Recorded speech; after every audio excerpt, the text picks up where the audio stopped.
Aprendamos de cómo se ayudan los cubanos, aprendamos de cómo se ayudan los sudamericanos, aprendamos de cómo se apoyan los chinos, los coreanos, aprendamos pues de la comunidad judía que se ayudan a levantarse y lejos de tropezar a su paisano, a gente de su comunidad, lo impulsan y lo apoyan en todo sentido.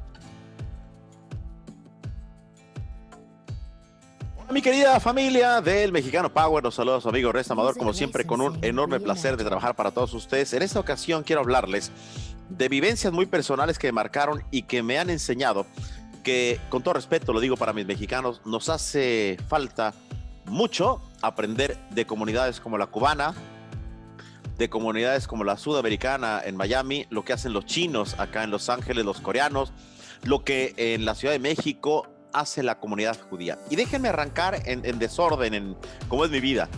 Vamos a Miami. Quiero referirme a una comunidad a la que le debo enormemente, a la que le debo muchísimo, inclusive son los cubanos a los que yo les debo haber logrado estar en la televisión nacional en los Estados Unidos. Y fíjense bien por qué lo digo. Mi primera oportunidad en los medios de comunicación, en la radio, me la da don Jorge Rodríguez, un cubano. La Poderosa, por cierto.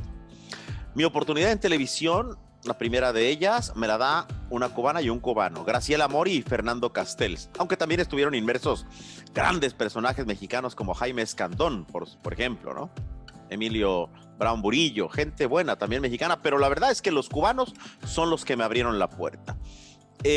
Yo recuerdo de esa comunidad y la verdad que celebro enormemente lo que hacen, ese enorme cariño, ese enorme apoyo, esa situación de abrirme su casa, su corazón en momentos complicados o no complicados en la vida de su servidor Ernesto Amador. En paz descanse Eddie Calderón, con el que veía boxeo, con el que íbamos a comer, un cubano que por cierto es, en paz descanse, el mejor imitador que tuvo Fidel Castro. Pero simple y sencillamente yo recibía ese mensaje de que ellos se apoyaban. Yo recuerdo haber visitado en innumerables ocasiones el restaurante Versalles, allí en la calle 8, histórico, legendario y un lugar de reunión, si bien muy político, pero que me hablaba de que el cubano, si querían joder a algún cubano, ellos saltaban todos. Y lo mismo, en contraparte, si algo bueno sucedía, cacaraqueaban el huevo. Yo llegué a platicar con cubanos y reírnos. Ellos decían que la pizza cubana era mejor, inclusive que la italiana, pero ellos se creían de verdad los mejores y además se apoyaban entre ellos. Cito un ejemplo muy importante. Cuando existía la ley de pies secos en los Estados Unidos y mayormente allá en el sur de Florida, mal llegaba un cubano, fíjense bien, mal llegaba un cubano de la isla que venía en una balsa, con riesgo de que se lo comieran literalmente los tiburones, con riesgo de quedar deshidratado y muerto por el sol incandescente, por la falta de agua y por ir en una precaria balsa hecha de vaya usted a saber qué. Mal llegaba ese cubano y pisaba pues la arena, inmediatamente el grupo de cubanos, el que fuera, ya le tenía un auto, ya le tenía una casa, ya le tenía un empleo. Y en ese momento, claro, para ellos al año, un día, podían optar por la residencia, pues. Pero lo que más resalto de ese cubano, de esa comunidad, es el ayudar al cubano. Supe de muchos que habían quebrado su negocio o que estaban cerca de la bancarrota y otro cubano de mayor poder adquisitivo inmediatamente le inyectaba y se iban ayudando de manera de que los cubanos fueran subiendo. Eso para mí es algo que nunca dejaré de agradecer. Y cerrando el capítulo de Miami, hay un hombre muy especial en mi vida, que es el de Art Izquierdo. Yo no entro a Univisión, en el que duré prácticamente 7 años, por un mexicano. Yo entro por un cubano, Art Izquierdo. A mí me parece honestamente que ese cubano dijo, a ver Ernesto, vamos a hacerte el casting y todo, pero abrió la puerta y además ese cubano me decía, Ernesto, es que hay que atender a la comunidad mexicana. Él entendía perfectamente el mercado. Ya después, sí, Juan Carlos Rodríguez me ayudó enormemente, quien fue el presidente después de Univisión Deportes, aunque no tuvo una relación cercana, pero tampoco tengo ninguna queja. Pero sí, que quede claro que yo llego a Univisión Deportes por un cubano. Entro a la televisión de los Estados Unidos por 2 cubanos, Graciela Mori y Fernando Castells, y entro a la radio por un cubano, don Jorge Rodríguez. Tristemente, la peor época que yo pasé en Univisión, la peor época, aclaro, fue gracias a un mexicano, un jefe jovencito con muchas aspiraciones y muy capaz, pero también muy egoísta, como un duende malosón que cerró oportunidades a mexicanos talentosos como yo y que optó por otras nacionalidades. Bueno, eso yo se lo voy a respetar. Cada quien escoge lo que quiere, pero de ese grupo de mexicanos que estaba al frente de Univisión Deportes en ese momento, yo solamente recibí desprecios y portazos en las narices. Bueno, quizá mi pecado era ser mexicano y no ser parte de ese grupo, pero el cubano no. El cubano es abierto, el cubano en ese tiempo en Miami respetaba mucho el talento, y no sé qué pase allá, pero respetaba el talento. Otro ejemplo de la comunidad, cómo se une, es la sudamericana. Entiendo que a mí en lo particular me afectó esto en ESPN Deporte Radio, y si bien a mí me lleva un colombiano, me contrata ESPN, que tengo gratos recuerdos, sí, de ESPN, a pesar también de tener muy pocas oportunidades, pero creo que en esta ocasión hay que hablar de lo bueno, y hay que hablar de lo bueno que hace la comunidad sudamericana. Yo nunca entenderé cómo el fútbol mexicano no lo podía narrar yo como mexicano. Las puertas estaban cerradas literalmente, pero si nos vamos al lado negativo, pudiéramos decir pura porquería, pero no, vayamos al lado positivo. Aprendamos también de lo que hicieron los sudamericanos en ESPN Deporte Radio. ¿Quién narraba el fútbol mexicano? Uruguayos, argentinos, colombianos, venezolanos, de todas partes, excepto los mexicanos. Habíamos muy pocos además, y las oportunidades para los mexicanos, tanto en fútbol y en boxeo, que son mis áreas de expertise, eran prácticamente inexistentes. Insisto, no me quiero ir por lo malo, porque debe uno reconocer que entre ellos se apoyan, cosa que el mexicano no hace. Los poquitos mexicanos que estábamos en ESPN, lejos de apoyarnos, cada quien como burro por su parte, y esa es la pequeña gran diferencia de lo que yo aprendí en Miami acerca de la comunidad cubana y la comunidad sudamericana. Cierro el capítulo de Miami porque finalmente hay otro que quiero resaltar. Los Ángeles, donde radico ahora, me ha sorprendido gratamente, y no tanto el mercado mexicano para bien. Si bien ha habido mucho mexicano que se ha partido la mandarina en gajos conmigo, la raza que me sigue, la raza que me apoya, pero creo que también tenemos mucho que aprender los mexicanos de lo que es la comunidad china y los coreanos. Rápidamente, si se trata de estas tiendas del Dollar Store o las uñas o gasolineras, bueno, mayormente los chinos y los coreanos son los que ponen el ejemplo. Ellos inclusive ayudan a sus coterráneos a llegar a los Estados Unidos, a tratar de conquistar su sueño y ayudarlo no solamente con la visa, sino con trabajo.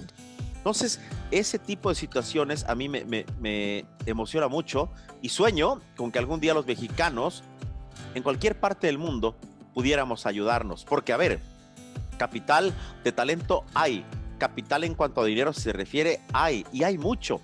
Y yo considero que si el mexicano, que está bien en todo sentido, ayudar a otro mexicano a salir adelante, nos iría mejor. Entiendo que somos muchos más millones que muchas comunidades, pero yo sí soñaría con que cuando un mexicano llegue a los Estados Unidos y no llegue en condiciones óptimas, otro mexicano que ha caminado mucho le diga: ¿sabes qué? Jálate para acá, paisano, y vamos a unirnos. Creo que la comunidad oaxaqueña lo está haciendo bien aquí en California, seguramente Jalisco, pero son chispazos.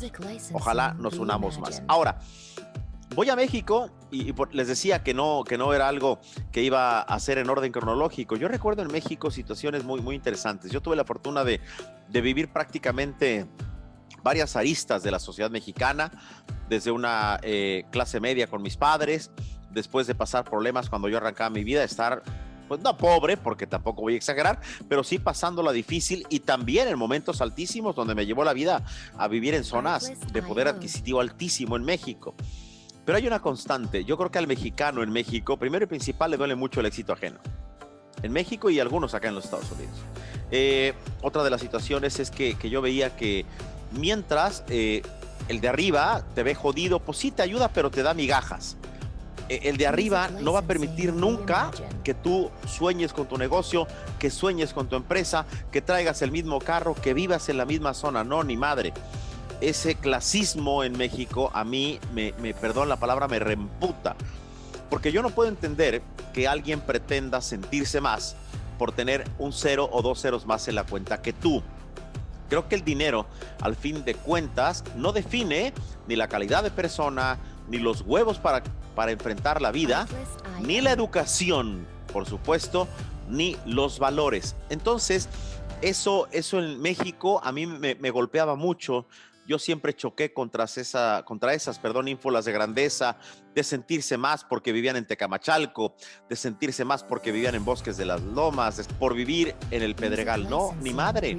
Porque a la gente de Tecamachalco, a la gente de Polanco, de las Lomas, del Pedregal, de las zonas de poder adquisitivo, se les olvida que al igual que los de Iztapalapa, que al igual que los de Tepito, todos en la pinche mañana vamos a mear. Todos en la mañana orinamos, igual los de Bosques de las Lomas que los de Tepito. Y habría que revisar, porque hay mucho cabrón en Tepito que ha logrado de la nada fortunas y ser un ser respetable. En contraparte, y hablando de lo bueno, me llama mucho la atención lo que hacía la comunidad judía. Admiré siempre su religiosidad, su respeto a Dios, el cómo se cuidaban entre ellos. Y hay situaciones que yo viví de cerca. Tuve y tengo, debo decir, grandes amigos de un poder adquisitivo bestial de la comunidad judía, con historias que ustedes no se dan ni idea. Gente que secuestraron, pero que la comunidad judía inmediatamente arropó. Historias durísimas de secuestro y cuando salía y había perdido dinero, inmediatamente lo abrazaba la comunidad judía y vamos, te vamos a hacer volar nuevamente. Tengo un amigo muy cercano, que no voy a decir el nombre, pero quebraron sus negocios, se fue a pique y bueno, lo que sucede es, no lo dejaron a su suerte la comunidad judía. Lo fueron ayudando, lo fueron levantando, ya sea préstamos, ya sea te doy trabajo, y vamos echándonos el hombro. Y hoy ese amigo, a pesar de haber tocado fondo con problemas gravísimos de bancarrota, inclusive está nuevamente como uno de los empresarios más grandes de México, que importa, que exporta y que le va muy bien. Ya para ir cerrando, creo que vale mucho la pena, raza, que entendamos que ojalá de verdad nos apoyáramos, nos sintiéramos orgullosos de lo que somos, aprendamos de los cubanos, aprendamos de los sudamericanos, cómo se unen, aprendamos de lo que son los chinos, los coreanos, aprendamos de la comunidad judía, porque tengo la certeza y la certidumbre de que si el mexicano se une, va a conquistar literalmente el mundo en el buen sentido de la palabra. Los chispazos ahí están. Gente que viene de la nada, que ha logrado tocar la cima y que hoy tienen una mentalidad distinta de ayudar. Ha marcado un camino, me parece prometedor, promisorio, pues, para los mexicanos. Así es de que yo creo, racita querida, que y lo resumo de esta manera. Aprendamos de cómo se ayudan los cubanos, aprendamos de cómo se ayudan los sudamericanos, aprendamos de cómo se apoyan los chinos, los coreanos, aprendamos pues de la comunidad judía, que se ayudan a levantarse y lejos de tropezar a su paisano, a gente de su comunidad, lo impulsan y lo apoyan en todo sentido. Ojalá que México esté unido de corazón, valoremos lo nuestro y si hay alguna nacionalidad a la que podemos nosotros impactar de buena manera, pues adelante. Hay que unirnos y después de que las comunidades se unan, unámonos todos, porque finalmente creo que es el mensaje. Mucha unidad y mucha paciencia en estos tiempos tan difíciles. Pero bueno, como siempre, los invito a que se suscriban a mi nuevo canal, El Mexicano Power, y recuerden, por favor, raza, que cuando las cosas se hacen de corazón, como dicen por ahí, con huevos y con fe, seguramente van a salir adelante. Un fuerte abrazo, mi raza, y la verdad que orgullosísimo de ser de la tierra del nopal.